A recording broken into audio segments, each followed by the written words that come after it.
This story has made headlines across the country. The latest mass shooting in the U.S. and now the largest mass shooting in our state. Good afternoon and thank you for joining us. I'm Keith Garvin. And I'm Sarah Donchie. 26 people are dead, including as many as 14 children. We have team coverage from Sutherland Springs, where Sunday's shooting happened. We want to begin with Channel 2's Jacob Rascone, who has the latest information from investigators. Jacob, good afternoon. Hey, the numbers on the... Good afternoon, Keith and Sarah. Investigators say this was not a random shooting. The First Baptist Church in Sutherland Springs, a town of just 400 people, was targeted by a man who grew up in a nearby county, was kicked out of the military, and officials say was not supposed to be having a firearm. Here, take a look at some video we could show you. He was dressed in tactical gear, a ballistic vest, and a mask. And Devin Kelly started shooting before he entered the church and then inside before an armed neighbor shot him from across the street and then chased him in his car. And investigators say it appears that the gunman, died from a self-inflicted gunshot wound. Kelly grew up in a neighboring county to here. After high school, he joined the Air Force but was court-martialed a few years ago for assaulting his wife and son. He and his wife divorced. Kelly was kicked out of the military, and investigators now say he threatened his ex-in-laws who were members of this church.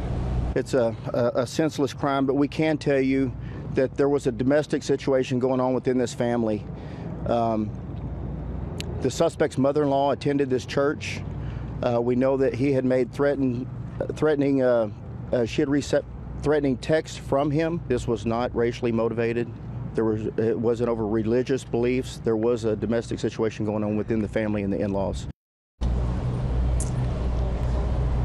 And that is a big answer, of course, to a question that many had here. Of course, part of what makes this story so heartbreaking are the 14 children among the dead.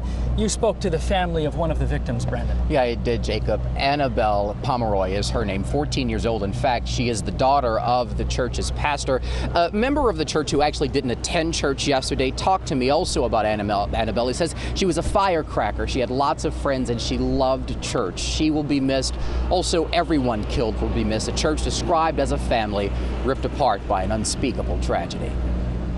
Frank and I want to say thank you to all the outpouring of love for our family. To say thank you after having been through so much tells you about Sherry Pomeroy and her husband, Pastor Frank Pomeroy.